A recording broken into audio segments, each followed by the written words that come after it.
I was only invited because they had an empty chair. That was the first thought in my head as I stood outside the restaurant in downtown Chicago, watching my reflection in the glass door. My friend Tyler had texted me an hour before, saying they needed one more person for a birthday dinner. His words sounded friendly, but I heard the truth under them. They just needed to fill a seat. I almost said no.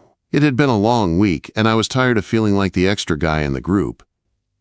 The one who showed up, laughed at everyone's stories, and then went home alone to a small apartment that felt more like a waiting room than a home. But I said yes anyway, because staying home and scrolling my phone sounded worse.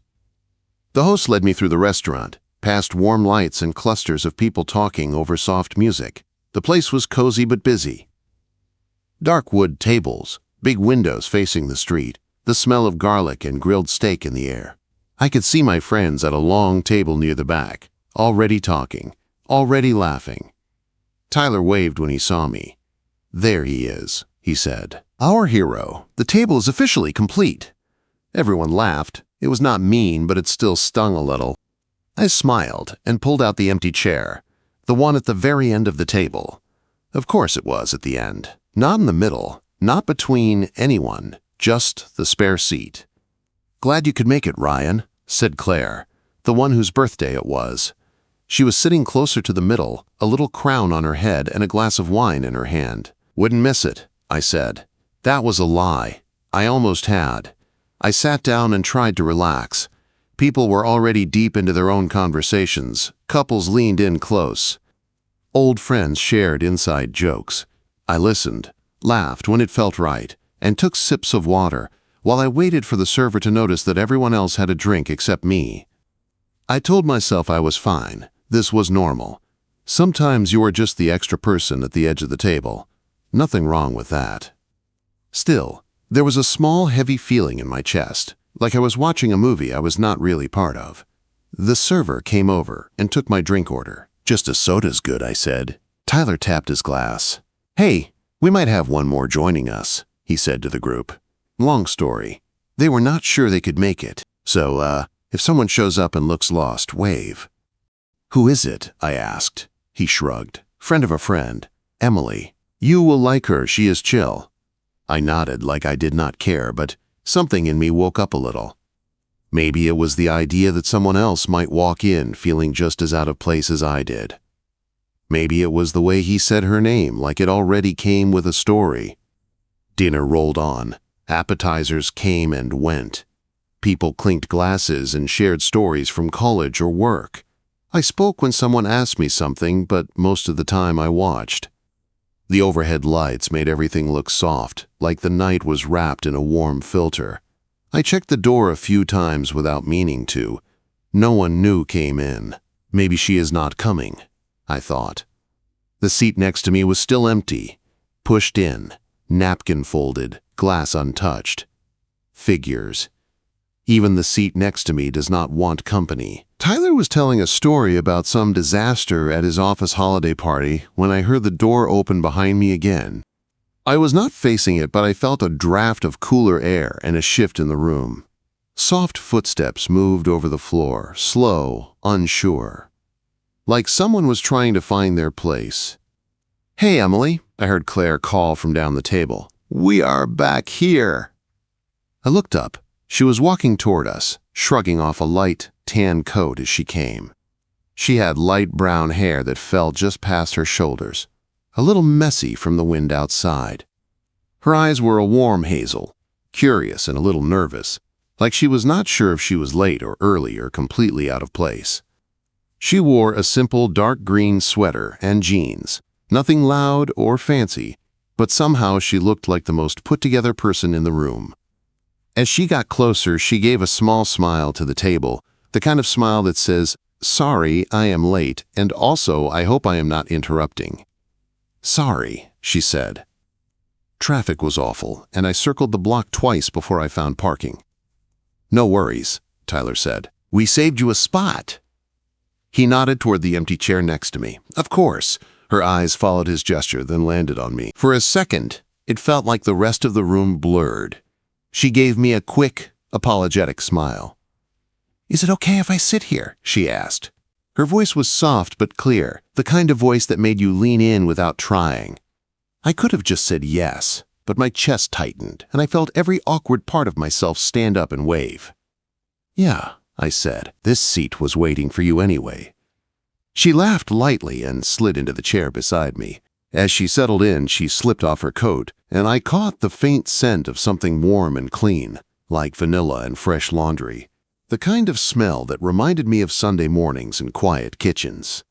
The server rushed over to hand her a menu and take her drink order. She thanked him, then turned a little toward me. "I am Emily," she said. "We have not met, right?" "Ryan," I said. "I am the official extra seat for the night." Quote. I meant it as a joke, but as soon as the words left my mouth, I wished I could drag them back. I sounded more bitter than funny. She studied my face for a second, like she heard the truth under the joke. Then she smiled, slow and sincere. "Well," she said, "I am really glad they saved this seat. I did not want to sit anywhere else." Something in my chest shifted, like a door opening.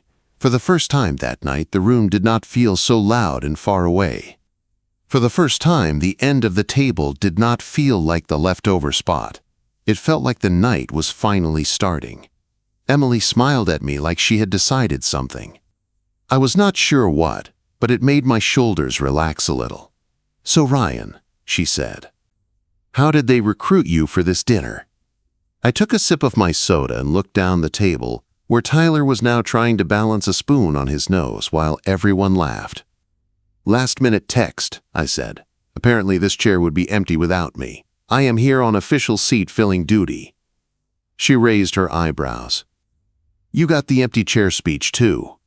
I looked at her. "You, too?" She picked up the menu and opened it, but her eyes stayed on mine for a second longer than needed. "Tyler called me an hour ago," she said. "Said they needed one more person to even out the table." I was halfway in sweats and halfway in my day being over. I almost said no. "Why did you say yes?" I asked. She gave a small shrug and scanned the menu. "I do not know. I guess I was tired of my own thoughts tonight. And he said there would be dessert, so that helped." I laughed, and it surprised me how easy it felt. The tension in my chest loosened a little. There was something comforting about knowing she was not supposed to be here either. Like we were both backup plans that ended up sitting side by side. The server came to take our orders. She got grilled salmon. I ordered a burger I did not really care about. When he walked away, the talking grew louder around us. Music played softly above our heads. Lights from the street outside spilled across the floor in long stripes. "So what do you do, official seat filler Ryan?" she asked. "I am a graphic designer," I said. "I work for a small agency near the river. We do logos, websites, all that stuff. What about you?" "Second grade teacher," she said, "in a school on the north side. My kids think I am famous because I am taller than them and can open paint jars." I smiled. "That is kind of famous." She tilted her head. "What made you pick design?" I thought about all the times I had stayed late at the office just to fix small details because I wanted things to feel right. I thought about how I liked taking messy ideas and making them clear. "I like making things that feel like they fit," I said. Like when people see a logo or a poster and think, "Yeah, that belongs. I do not know." It is the one thing that does not make me feel like the extra chair at the table. As soon as I said it, I felt shy. I had just met her. I should have kept it lighter. But Emily did not pull away. She rested her elbow on the table and leaned in a little, her hazel eyes steady on my face. "I get that," she said quietly. "Sometimes I feel like I only exist between 8 in the morning and 3 in the afternoon, when the kids are there. Before and after that, it is like life is just waiting for the next school day." Her words sat between us for a moment. The noise around us faded, and all I could hear was the clink of glasses and the sound of her soft breath. "You live alone?" I asked. She nodded. "Small apartment, a few blocks from here. You?" "Same," I said. "Place on the west side. It is fine. Just feels like a room where I recharge my phone and myself and then leave again." She smiled in a sad kind of way. "I get that too." Someone down the table called Emily's name and asked her how she knew Claire. She turned slightly and answered, but she kept her chair angled toward me. Her shoulder was a few inches from mine. Every time she laughed at something from the other end of the table, I felt the sound in my chest. Our food came, and for a few minutes we focused on that. When she tried her salmon, her eyes lit up. "This tastes like someone prayed over it," she said. I laughed and nearly choked on my burger. "Careful," she said with a grin, nudging my arm lightly. The contact was small, but it felt like an electric spark that did not hurt. It just woke up something in me. "Okay, so give me 3 facts about you," she said, pointing her fork at me. "But they cannot be boring. No favorite color or I like pizza. I need real facts." "Real facts are dangerous," I said. "That is the point." I thought for a second. Then I decided I was tired of playing the safe, quiet guy at the edge of things. "Fine," I said. 1. I moved to Chicago 3 years ago because I thought living in a big city would make me feel less alone. That did not exactly work out, but the food is great. 2. I still play guitar in my apartment, but only when my neighbors are loud so I can hide in the noise. And 3. I say yes to plans I am not excited about because I'm afraid one day I will say no to the wrong night. She watched me as I spoke, like she was reading each word and putting it somewhere important in her mind. "That was very real," she said softly. "Okay, my turn." She counted on her fingers. 1. I wanted to be an artist when I was a kid, but everyone kept telling me teaching was a safer job, so I chose that and never really went back to try. 2. I talk to my plants like they are people, and I swear they grow better when I do. And 3. I almost did not come tonight because I was sure I would feel like a stranger in the middle of someone else's story. Her voice grew quieter on that last line. I felt my throat tighten. "Do you still feel like a stranger?" I asked. She met my eyes. The candles on the table flickered between us, throwing small shadows across her face. "Not right now," she said. For a moment, the whole restaurant felt like it had shrunk into our small corner. The warmth, the noise, the laughter, all of it blurred around us. Being at the end of the table did not feel like the leftover spot anymore. It felt like we had our own place apart from everyone else. Claire raised her glass for a toast, and the whole table joined in. We lifted our drinks, said happy birthday, clinked glasses. Emily bumped her glass gently against mine. "It's not saying no to the wrong night," she whispered. I held her gaze while I took a sip. As the night went on, we kept drifting back into our own quiet bubble. She told me about funny things her students had said. I told her about a logo project that had gone terribly wrong. We complained about parking, laughed about bad dates, and shared small pieces of ourselves like we were trading secrets in a safe place. At one point, Tyler leaned over and gave me a look. "You two are getting along," he said with a smirk. Emily just smiled and reached for her water. "We were both hired as professional seat fillers," she said. "We have a lot to bond over." When dessert finally came, the lights felt softer, the room warmer. Someone ordered a big plate of shared cake for the table. Emily and I ended up splitting a slice, our forks brushing more than once. Each small touch felt like a tiny promise. As people started checking their phones and talking about rides and early mornings, I felt a small panic rising in me. The night was ending. I did not want it to end. Emily pulled her phone from her pocket and glanced at the time. "I should probably head out soon," she said. "I have lesson plans to finish and a class full of tiny people who expect me to know what I am doing." My heart sank a little. "Oh," I said. "Yeah, of course." She looked at me, then at the window where the city lights shined against the glass. The street outside looked cold but alive. "Hey," she said. "How far are you parked?" "A block away," I said. "You?" "Kind of close," she said. "Do you want to walk out together?" The question seemed simple, but it did not feel simple. It felt like a door opening, like the night had one more choice left in it. "Yeah," I said. "I would like that." "Good," she said. She smiled, and in that moment, with people putting on coats and the server clearing plates and the night stretching outside the windows, I felt something shift again inside me. I had come here to fill a seat. Now, walking out of this restaurant with her felt like the beginning of something that might finally feel like home. We left in small waves. People stood up, stretched, hugged Claire, wrapped scarves around their necks. The room felt different now, softer and slower, like the night was taking a deep breath. Emily slipped on her tan coat, her hair brushing the collar, and picked up her small crossbody bag from the back of her chair. "You ready?" she asked. I nodded and grabbed my jacket from the hook near the wall. Tyler gave me a quick side hug and leaned in to whisper. "Walk her out, man," he said under his breath. "She is good people." I rolled my eyes, but my heart was already doing that jumpy thing in my chest. When I turned back, Emily was waiting for me by the door to the hallway, hands tucked into her pockets, eyes on me like I was not just one more person in the crowd. We walked through the restaurant together, past the bar and the host stand, the sound of plates and low music fading behind us. When we stepped outside, the cold hit us in the face like a reminder that it was still winter, no matter how warm the inside had felt. The city was alive. Streetlights painted yellow circles on the sidewalk. Cars rolled by in slow lines. There was a thin wind that carried the smell of snow and exhaust and something fried from a nearby food truck. She pulled her coat tighter around herself and blew a small cloud of breath into the air. "Okay," she said. That temperature was rude. I laughed and zipped my jacket up all the way. Yeah, Chicago does not do gentle.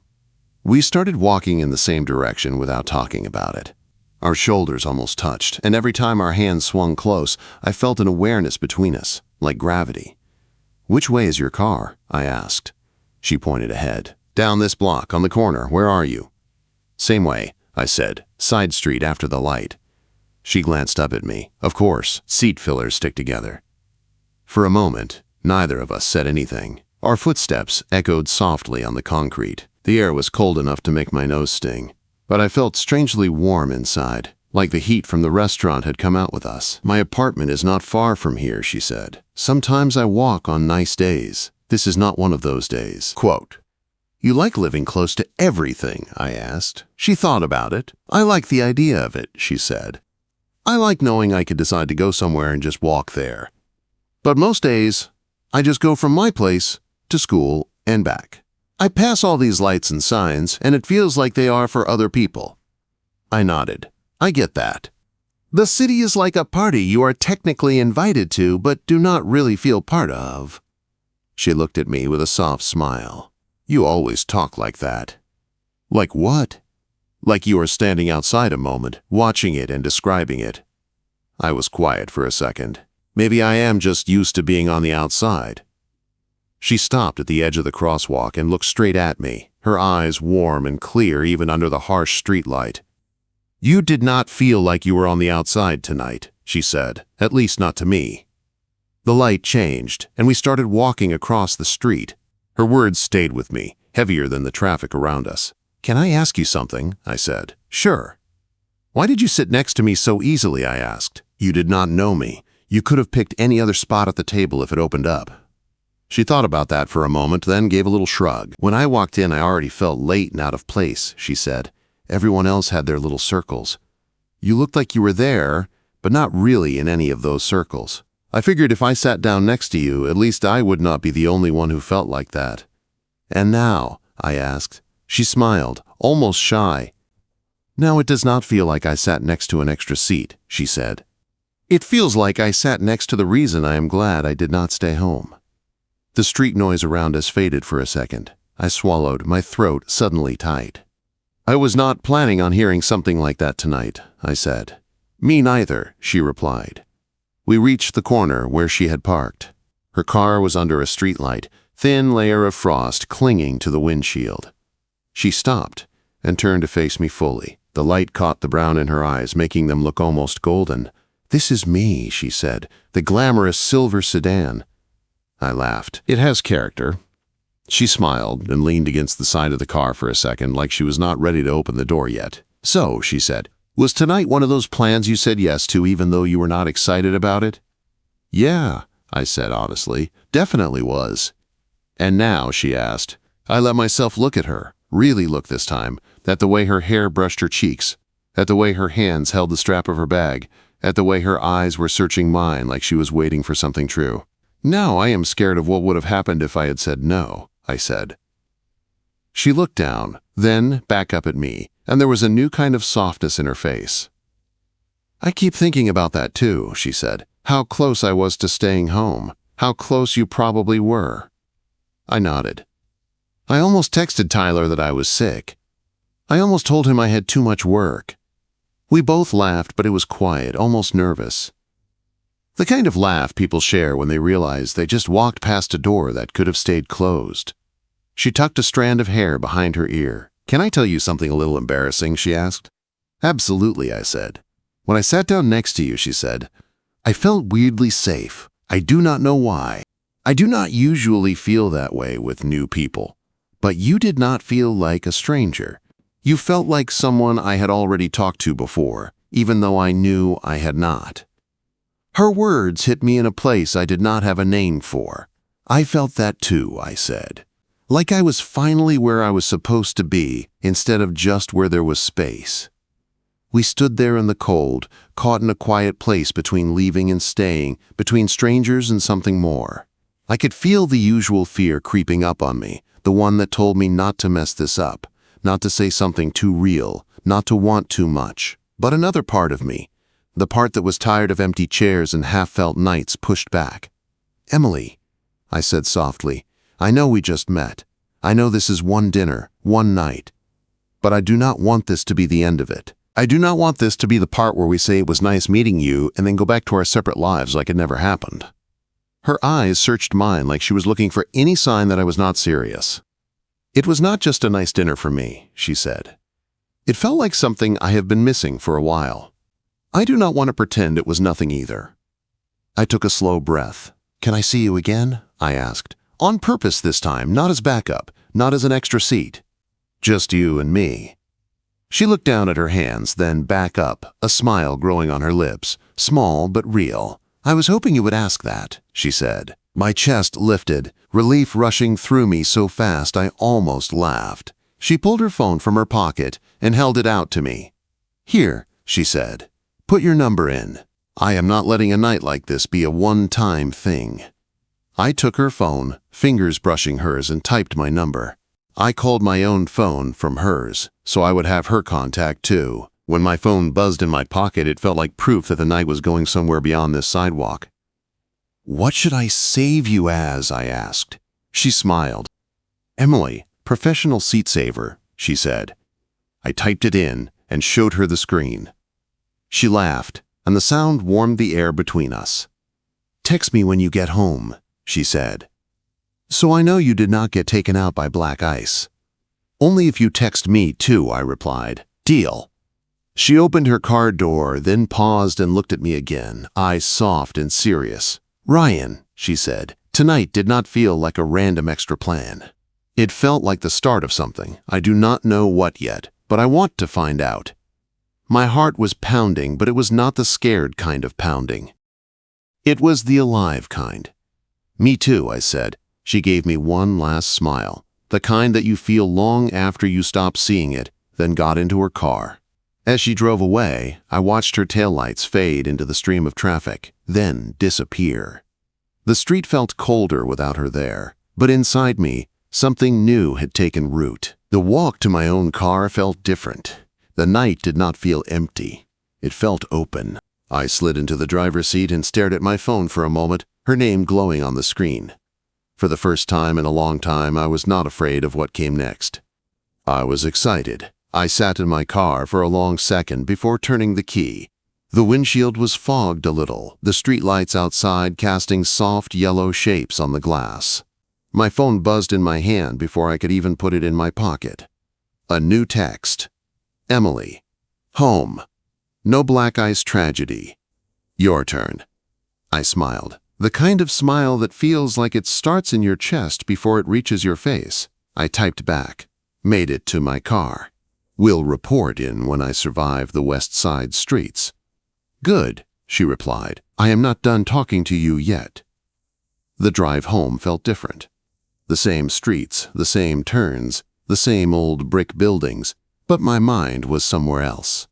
I kept replaying the way she had looked at me by her car, the way she said it felt like the start of something. I did not know what that something was, but for once, I was not scared of it. When I finally parked outside my building and climbed the stairs to my apartment, I texted her again. Home, no accidents, only a loud neighbor and a tired graphic designer. She answered almost right away. Good, the world still needs your logos and my second graders. Also, I had fun tonight. Me too, I wrote, more than I expected. There was a pause. I pictured her in her own place, phone in hand, thinking just like I was. Then my phone buzzed again. Do you want to see me this weekend? She wrote, on purpose this time. My heart did a little jump. Yes, very much, I typed. You pick. She took a moment, then replied. Saturday. There is a small coffee shop in Lincoln Park, the first like. Warm lights, plants, good muffins, 6:30. Deal. Deal, I wrote. Good night, professional seat saver, she added. Good night. Reason. I am glad they needed an extra chair, I answered. I set my phone down on the nightstand, but sleep did not come easy. My room still had the same faded posters, the same stack of laundry on the chair, the same buzzing heater. Yet everything felt slightly different, like a song I had heard before but was only now paying attention to. The next few days moved slower than usual. Work was the same. Emails. Clients. Color palettes. My coworkers talked about weekend plans, game nights, house parties. I tried to focus on my projects, but my mind kept drifting back to Saturday, to the coffee shop I had looked up on my phone during lunch. Bright coffee. Small place on a corner. String lights in the window. I caught myself wondering what Emily would wear, if she would be nervous. If the feeling from the restaurant would still be there when it was just us. No birthday, no group, no extra chairs. By Saturday afternoon, my stomach felt like it was full of small storms. I almost texted her to make sure we were still on, then stopped myself. I did not want to sound unsure. I checked my phone anyway, just in case. At 5:45, a text came through. Hey, just finished grading math quizzes. Still on for tonight? Yes, I replied, leaving soon. Me too, she wrote, trying to make my hair listen to me. It is not going well. It will, I wrote. Your hair likes you. I will remember that, she replied. I stood in front of my small mirror, tried on 2 different jackets, then went back to the first one. Simple dark jeans, clean shoes, navy coat. I did not look like anyone special, but for the first time in a while, I wanted to try. The air was cold again when I stepped outside, but the sky was clear. Chicago lights blinked on in windows above me as I rode the train toward Lincoln Park. My reflection stared back at me in the dark glass, but I did not feel like the lonely guy heading home to nothing anymore. When I pushed open the door of Bright Coffee, a soft bell rang above my head. The shop was cozy and warm, a little world inside the city. There were plants on shelves, a chalkboard menu with crooked letters, and small wooden tables scattered under strings of lights. Soft music played, the kind that made you want to stay. Emily was there already, sitting at a small table near the window, a mug between her hands. Her green sweater had been traded for a soft cream one, and her hair was down, loose around her shoulders. When she saw me, her whole face lit up. "There you are," she said. "There you are," I echoed without meaning to. She stood a little like she might hug me, then seemed unsure, then laughed. I stepped closer and let instinct make the choice. I wrapped my arms around her in a quick, gentle hug. She hugged me back without hesitating. It felt natural, easy, like something that had been waiting to happen, not something forced. "You smell like winter air," she said when we pulled back. "And you smell like coffee and vanilla," I said. "Good. That is my brand." We sat down. I set my coat on the back of the chair. She pushed a second mug toward me. "I got you a hot chocolate," she said. "You look like someone who drinks hot chocolate at night instead of more caffeine." I smiled. "That is very accurate and a little spooky." "I am good at reading people," she said. "It comes with the job." We talked, at first about small things, like our week, work, kids at her school who had said funny things. Then the conversation shifted, like it had at the restaurant. We talked about family. about how she grew up in Ohio in a small town where everyone knew everyone. How she had come to Chicago for college and stayed because it was the first place that felt big enough for all the versions of herself she might be. I told her about growing up in a suburb outside Denver, where the most exciting thing was the new grocery store. How I had always looked at city skylines in pictures and wanted to live under one. How sometimes I still felt like I was pretending. "Do you ever feel like you are just visiting your own life?" I asked at one point. She was quiet for a moment, fingers tracing the rim of her mug. "Sometimes," she said. "Like I am on the outside of a window watching it, but tonight does not feel like that." "Tonight feels like what?" I asked. She looked at me, her eyes soft and steady. "Like I am inside it," she said. "Like I am actually here." Something in my chest loosened. We talked until the place started to empty out. People left in twos and threes, their voices fading into the night outside. The barista wiped down the counter, checked the clock, and smiled at us like she knew something we did not say. "How are you on time?" Emily asked. "I am good," I said. "I do not have anywhere I want to be more than here." Her cheeks flushed a little, and she looked down with a shy smile. "Good," she said. A few minutes later, the lights flickered. Twice. The barista looked up. The music cut out. For a second, the room was quiet and strange. Then some of the lights went out completely, leaving only the small bulbs over the counter and the glow from the street. "Power thing," the barista said. "Sorry, folks. We are closing up early just in case." We both stood, pulling on our coats.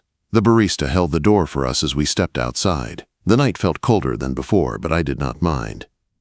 Emily tucked her hands into her pockets and walked close to me. "My apartment is about 3 blocks from here," she said. "If you want to walk me again." "I do," I said. We walked under the streetlights, past dark shops and tall houses with lit windows. Some had curtains open, and we could see small pieces of other lives. A family eating dinner. Someone watching TV. A couple sitting at a table, hands almost touching.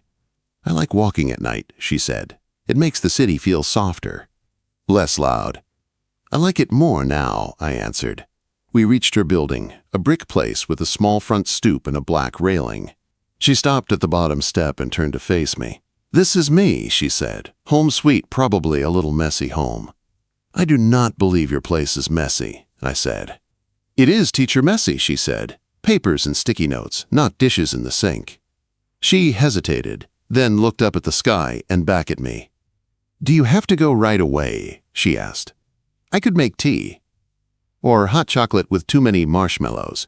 You do not have to say yes, I am not ready for the night to be over."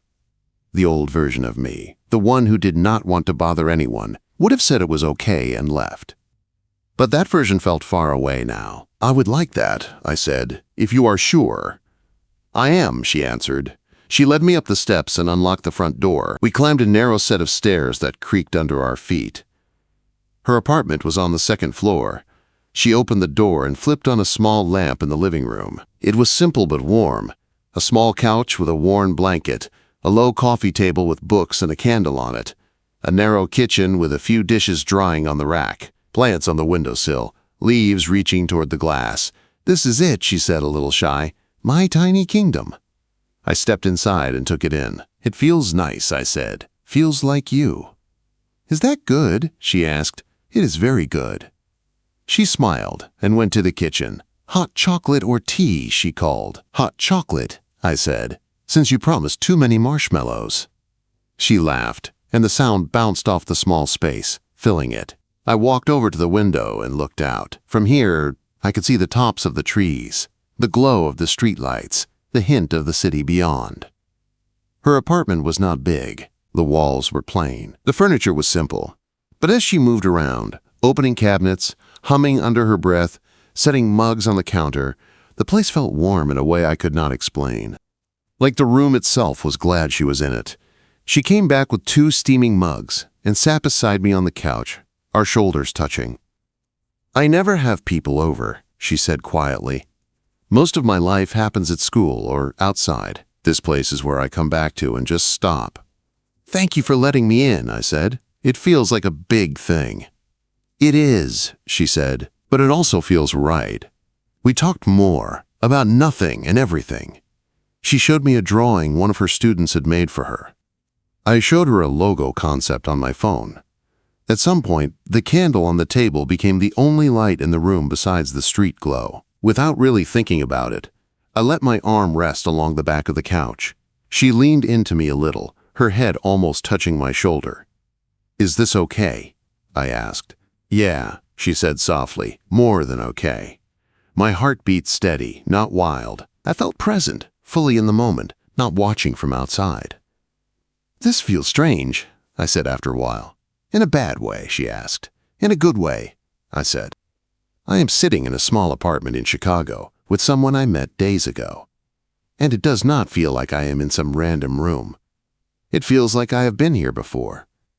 Like I am supposed to be here." She was quiet for a second, then spoke in a low voice. "That is how I feel about you," she said. "Tonight, when we were sitting in that coffee shop, and now here, it does not feel like there is an empty seat next to me anymore. It feels like I finally know who is supposed to be there." I turned a little so I could see her face. In the soft light, her eyes looked calm and sure. "You know what is funny," I said. "They invited me to that dinner just to fill a seat. I said yes because I did not want to feel alone at home.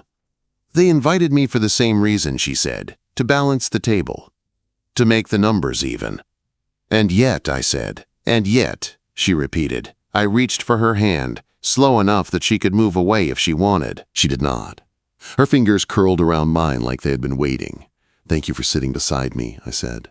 She smiled, a small, tender smile that reached her eyes. "You made the restaurant feel less like a place I was passing through," she said. "And this," she added, giving my hand a light squeeze, "you make this night feel like home." Home, not my apartment, not her walls or furniture, the feeling between us. The ease. The warmth. I thought about all the nights I had spent on my own, half present, half somewhere else. For the first time, I was in a room that did not just hold me, it welcomed me. Because she was there. I lifted my free hand and brushed a loose strand of hair away from her face. She watched me, eyes soft, breathing steady. "Can I kiss you?" I asked. "Yes," she said. The kiss was gentle and slow, more like a promise than a question. There was no rush, no noise, just the quiet beating of two hearts that had almost missed each other. When we pulled back, she rested her forehead against mine for a moment. "This feels like the part of the story I did not know I was waiting for," she whispered. "Me too," I said. I did not know what tomorrow would look like, or next week, or next month. I did not know what we would call this, or how it would grow. But sitting there on that small couch, in that simple apartment in a big city, with her hand in mine and her head on my shoulder, I knew one thing with perfect clarity. I was not just filling a seat in her life. I had finally found a place where, with her beside me, the night did not feel empty or borrowed. It felt like home.